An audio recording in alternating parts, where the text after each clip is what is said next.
무슨 수를 써서라도 부동산 투기를 이제 앞으로는 할 수가 없게 부동산을 투기적으로 운영해가지고 거기서 이익을 보는 것을 불가능하게 만들어놔야 대한민국의 산업 경제 체제가 제대로 굴러갈 거라고 확신하거든요. 반드시 그렇게 할 텐데 그중에 아까 얘기 나온 것 중에 기업의 비업무용 부동산에 대해서 과거에 한번 대대적인 규제를 한 일이 있잖아요. 지금은 거의 사라진 것 같은데 요거 별도 항목을 한번 정책실에서 검토해가지고요. 거기는 기업들이 쓸데없이 당장 필요한 것도 아닌데 뭘로 그리 대규모로 가지고 있습니까? 거기는 대대적인 보유 부담을 안기는 방향으로 한번 검토를 한번 해보죠. 어차피 지금 주택 문제 다음 단계로 농지, 그 다음 단계는 이제 일반 부동산으로까지 이제 확장해 나갈 건데, 그건 미리 한번 오늘 얘기 나온 김에 점검을 해보시죠. 이재명 대통령이 화두를 던진 기업들이 부동산을 갖고 있다. 비생산적 분야에. 비업무용으로 그렇죠. 토지를 보유하고 그렇죠. 있는 거. 사실 이건 굉장히 중요하고도 우리나라 산업이나 기업을 위해서도 반드시 필요한 개혁이거든요. 네. 근데 방금 전 시간에도 뭐 AI 시대 뭐 다른 뭐 엄청나게 빠르게 발전하고 있다 이런 얘기를 하고 있었는데 네. 한국의 기업들은 이런 상황 속에서 아직 부동산을 투자하고 있다. 이거 한심한 거죠.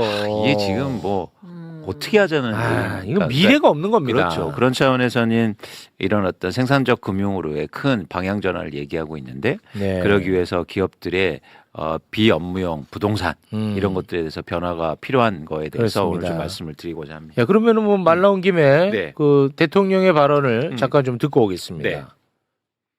무슨 수를 써서라도 이 부동산 투기를 이제 앞으로는 할 수가 없게 부동산을 투기적으로 운영해가지고 거기서 이익을 보는 것을 불가능하게 만들어놔야 이게 대한민국의 산업 경제 체제가 제대로 굴러갈 거라고 확신하거든요. 반드시 그렇게 할 텐데 기업의 비업무용 부동산에 대해서 과거에 한번 대대적인 규제를 한 일이 있잖아요. 요거 별도 항목을 한번 정책실에서 검토해가지고요. 기업들이 쓸데없이 당장 필요한 것도 아닌데 뭘로 그리 대규모로 가지고 있습니까? 거기는 대대적인 보유 부담을 안기는 방향으로 한번 검토를 한번 해보죠. 어차피 지금 주택 문제 다음 단계로 농지, 그 다음 단계는 이제 일반 부동산으로까지 이제 확장해 나갈 건데, 그건 미리 한번 오늘 얘기 나온 김에 점검을 해보시죠. 네. 기업이 기술로 이윤을 창출해야 되는데 이 부동산 투기로 이익 창출을 하면 그렇죠. 미래가 없고 현재 우리 사회도 좀 먹고. 네. 그리고 그 돈의 출처가 뭐냐면 기업들이 열심히 영업해서 번 돈으로 부동산을 사고 있단 말이에요. 그러니까 갖고 있는 돈이 아니라 그러니까 번 돈으로 부동산을 또 사고 계속 악순환 되는 거죠. 그래서 일단 현황 파악을 좀 해드리고 싶은데 3번을 한번 봐주시면 우리나라 상장사 3,959곳 중에서 1,296곳이 투자 부동산을 보유하고 있습니다. 33%가 넘는 상황이고요. 근데 저거를 저렇게 딱 구별할 수가 있어요. 투자 용도로 부동산 보유한 걸 33%라고 어떻게 저렇게 또 단언할 수 있어요? 그러니까 회사가 부동산을 구별해서 예를 들어서 재무제표에 올려야 돼요. 아. 내가 사용하는 거는 직접 쓰는 거는 투자 부동산으로 안 돼요. 그래서 쓰지 않는 걸 투자 부동산이라는 계정을 사용해서 금액을 표시합니다. 근데 미래에 사용할 수도 있잖아요. 앞으로 사용할 수 있다. 안 돼요. 그건 안 돼요. 투자 부동산이죠. 그걸 어떻게 확인해요? 근데 투자용으로 샀는데 창고 같은 거 하나 갖다 놓고 네. 이거는 우리 기업용으로 사용한다라고 할 수 그런 있죠. 경우가 많죠. 많죠? 그래서 실제적으로 검토가 안 되니까 철저하게 그치. 구별해야 돼요.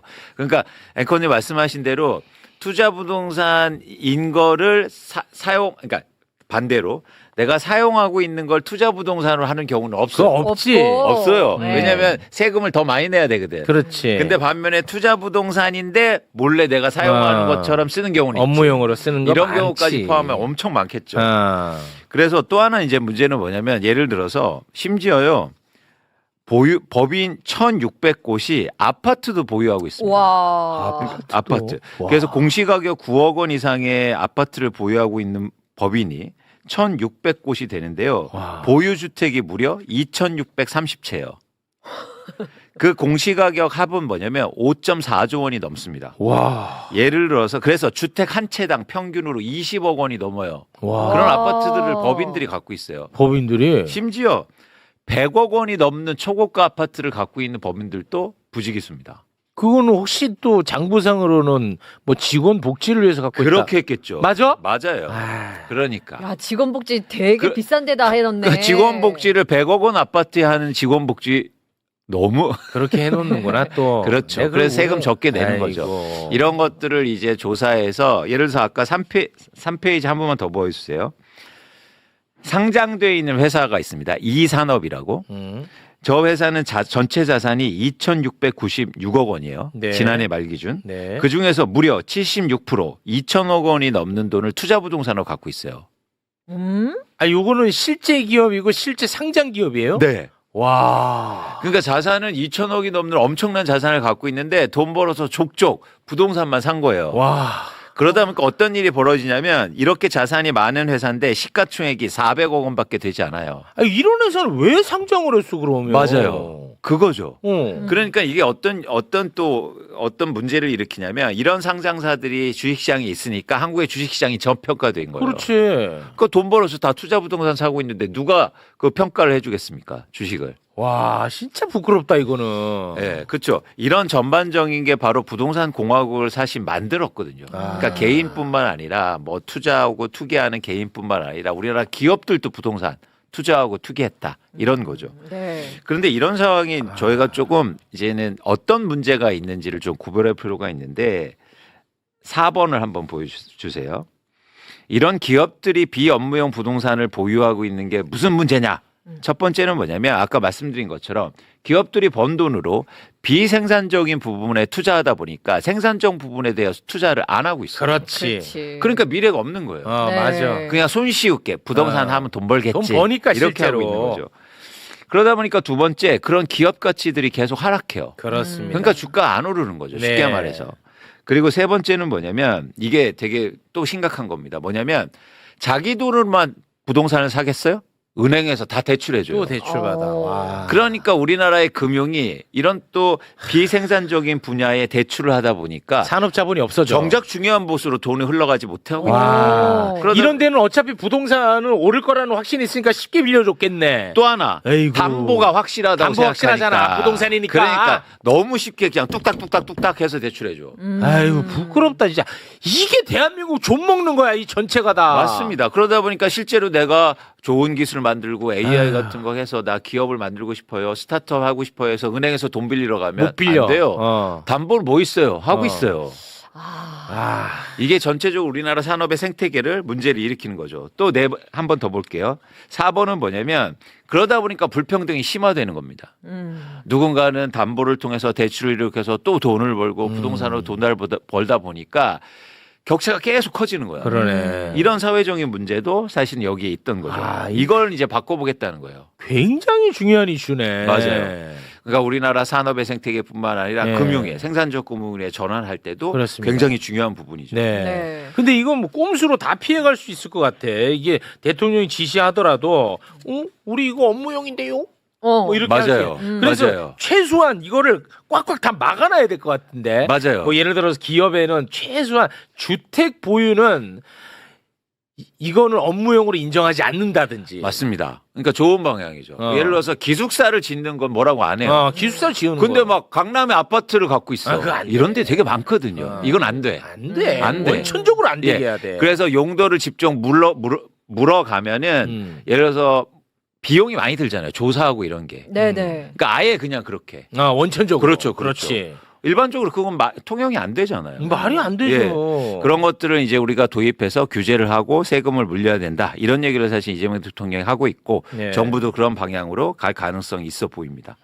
그런데 우리가 또 이런 어떤 법인의 비업무용 부동산 투자, 투기 이런 것들을 보면서 한국 사회에서 제가 꼭 문제를 지적하고 싶은 게 하나 있었어요. 네. 그건 뭐냐면 연예인 법인을 만들어서 이런 부동산 투자를 엄청나게 해왔단 말이에요. 아, 연예인도. 그런 기사 많이 봤잖아요. 그렇죠. 근데 지금 말씀하신 게 중요해요. 사람들은 그런 기사를 보면서 어떤 연예인이 뭐 부동산 투자해서 5년 만에 수백억 벌었대요. 네네. 이런 거 보면서 어떤 기분일까요? 박탈감이 커지잖아요. 그럼. 부럽죠. 그렇죠. 응. 그런데 잘 그 속내를 살펴보면 그 연예인들이 열심히 일해서 번 돈으로 건물 사고 이랬으면 저희가 할 말이 없어요. 그런데 어떻게 하냐면 대부분 대출을 이용합니다. 대출 이용해서. 예. 5번을 한번 볼게요. 뭐야 이거는. 네. 이거 보세요. 최근만 그냥 조사된 연예인들이 부동산을 사서 얼마나 대출을 받았는지를 나타내는 표입니다. 아니 매입 가격이 82억인데 대출액이 69억이에요. 그러면은 대출 비율이 84%. 맞습니다. 놀랍죠. 왜 이렇게 많이 해줘 대출을? 아니 다 막 70%다 넘네. 65%. 그러니까 이거 은행과 연예인들이 법인을 만든 이 법인과 합작품인데 쉽게 말해서 은행도 연예인들이 수입이 좋잖아요. 네. 자산은 많지 않은데 그러다 보니까 대출은 엄청나게 해줘요. 이자는 갚을 수 있으니까. 그 법인한테. 그리고 법인은 뭐냐면 기업이라고 생각하니까 대출 비율을 높게 해주는 거예요. 그러니까 이렇게 대출을 많이 받아서 쉽게 말해서 건물을 사요. 그래서 나중에 그 건물 가격이 오르면 바로 팔아요. 그래서 돈을 버는 구조입니다. 이걸 계속 반복해 왔던 거예요. 그러니까 이것은 어떤 문제가 있냐면 네.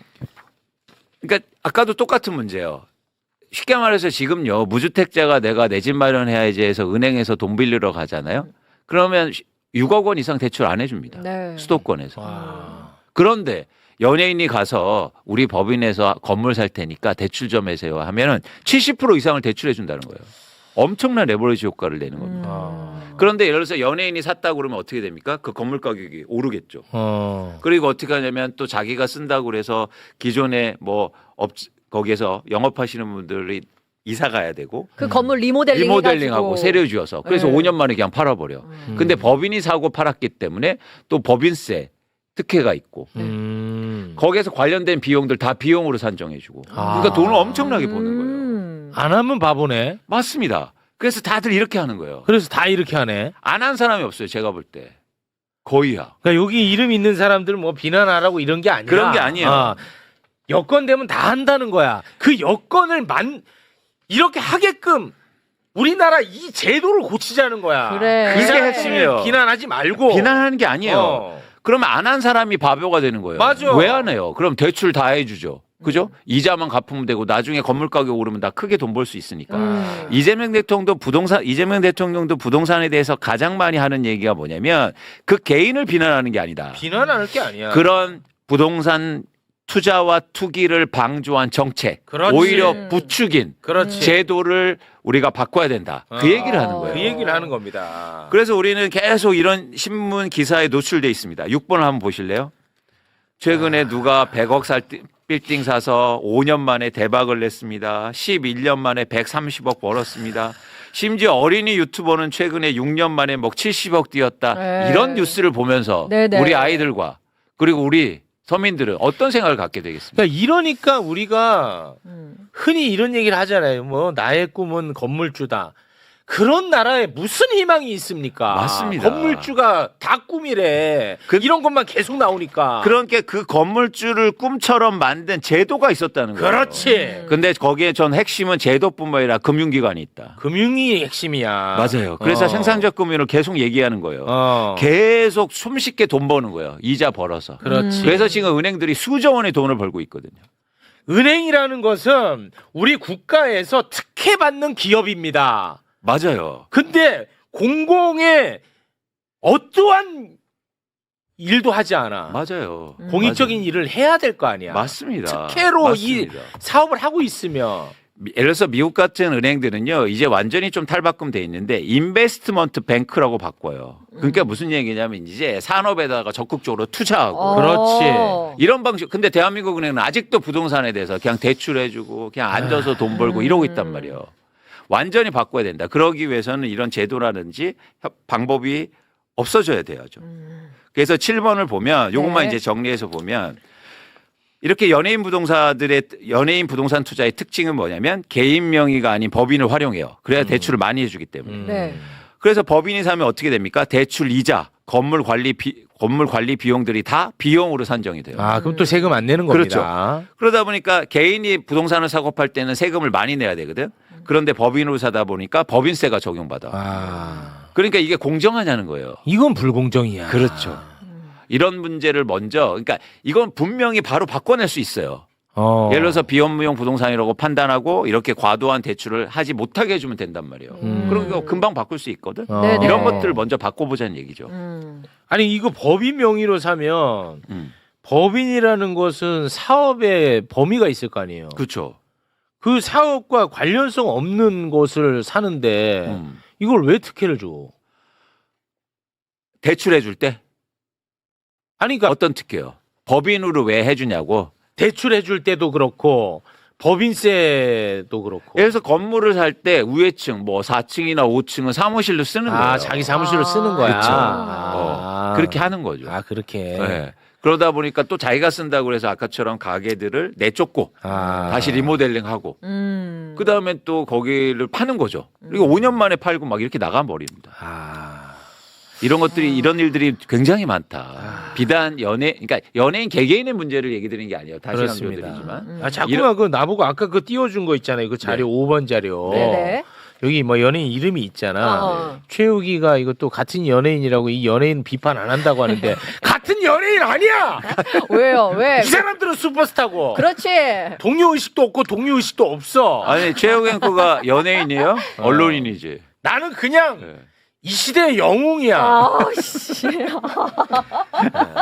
그래서 다시 한번 얘기하지만 이분들은 법의 테두리 안에서 자신의 이익을 극대화한 사람들이야. 네, 네. 뭐 예를 들어서 뭐 탈세를 했다 그러면 비판 대상이지만 그렇죠. 그건 아니잖아. 아니죠. 그러니까 이 사람들을 비난할 이유는 없다는 거예요. 네, 나는. 맞아요. 그래서 이런 제도라든지 은행의 그런 형태가 있었다. 그래서 이걸 바꿔야 된다. 그래서 이제 이재명 대통령도 이번에 무슨 얘기를 하냐면 이제 8번을 보시면 네. 비업무용 부동산에 대해서 법인세라든지 보유세를 강화하고 그다음에 상업용 부동산에 대해서 대출 규제가 필요하다. 그렇죠. 이런 네. 얘기를 하는 겁니다. 어. 그러면 이제 금방 변화가 일어나요. 그렇지 해야 그래서 돼. 우리가 이런 것들을 공론화해서 만들자는 거죠. 그래서 어. 아까처럼 이제 금융기관의 개혁도 크게 필요한 거예요. 그 중에서 제가 예를 한번 들어볼게요. 네. 저희가 대출을 받지 않습니까? 개인들이 대출 받지 않습니까? 그런데 우리가 신용도가 낮아지거나 소득이 낮아지면요. 이자 자동적으로 올라가요. 금리가 올라가면 그잖아요.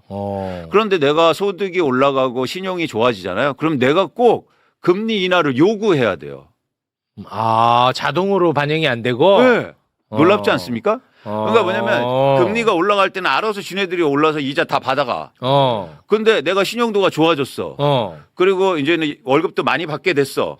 그러면 자동으로 떨어뜨려 줘야 되잖아요. 그렇지. 근데 이거는 본인이 꼭 요구를 해야 돼요. 하여튼 이놈들이 이게 진짜 나쁜 놈들이야. 근데 한번 들어보세요.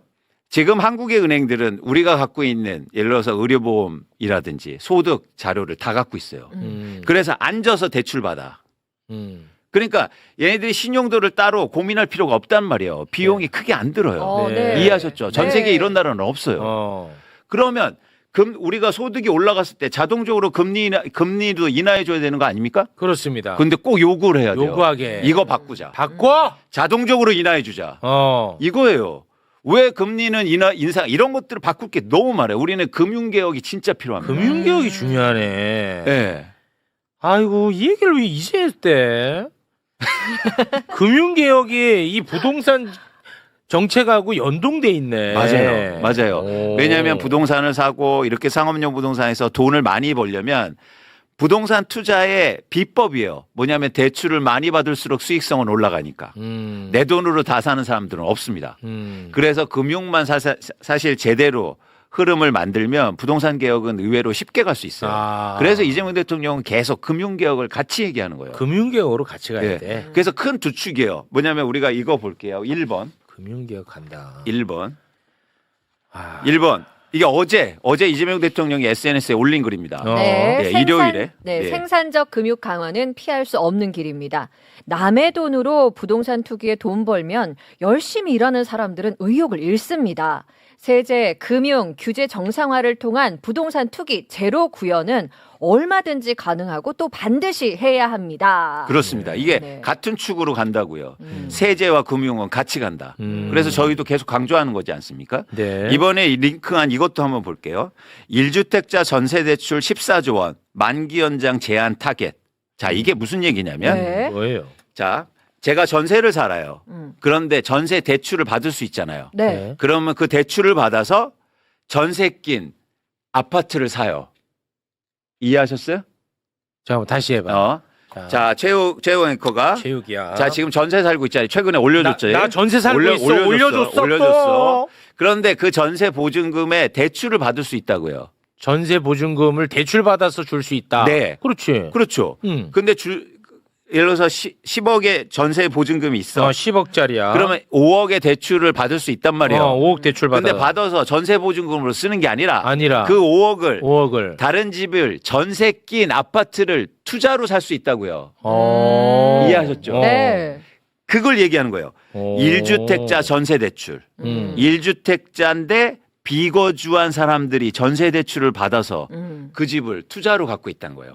이거 만기 연장 안 해주겠다. 이건 안 돼야지 당연히. 당연한 거 아닙니까? 당연한 거지. 이런 것들이 투자 비법으로 온 동네가 퍼져서 많은 사람들이 다 전세 대출 받아서 집 사고 투자로 살지도 않은 집을 사왔단 말이에요. 이걸 해줬었어? 네.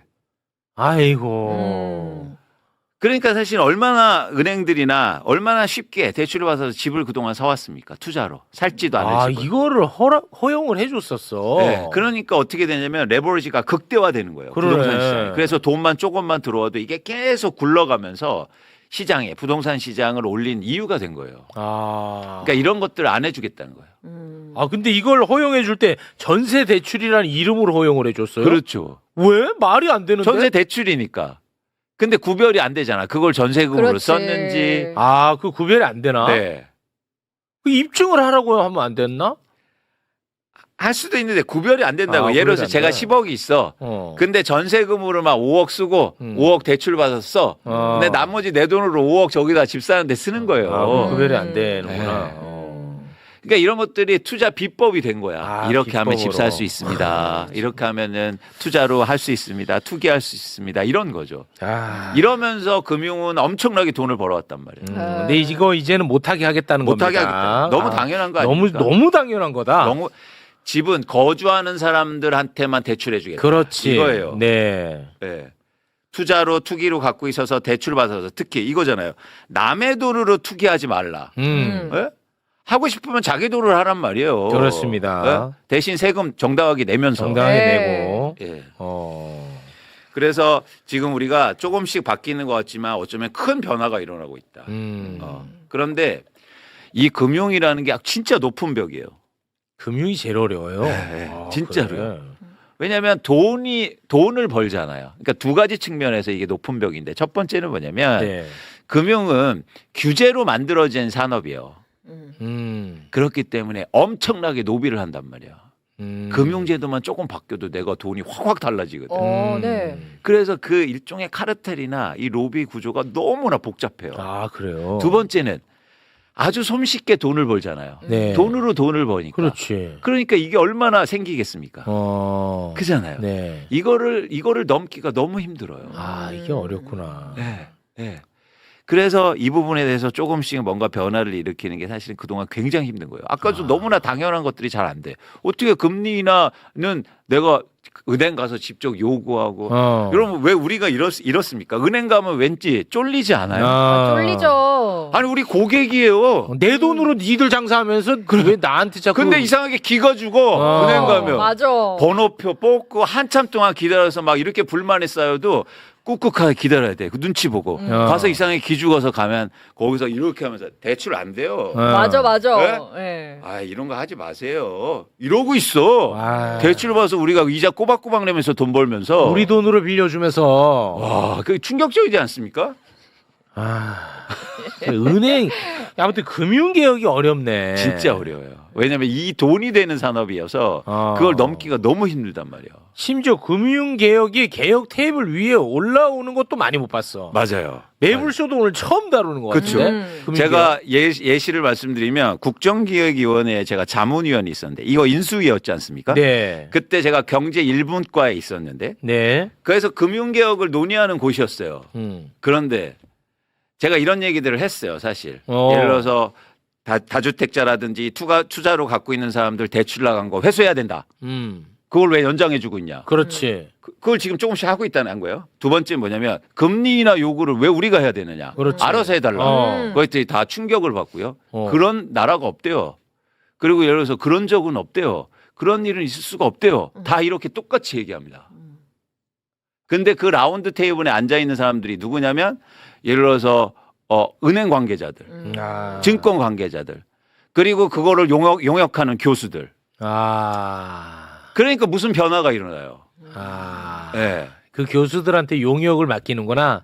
돈 주고 연구비 엄청나게 줄 거 연구비를 아니에요. 그렇지. 제가 모든 사람들을 비난하고 싶은 건 그런 건 아니에요. 근데 아니지만. 굉장히 높은 벽이 있다.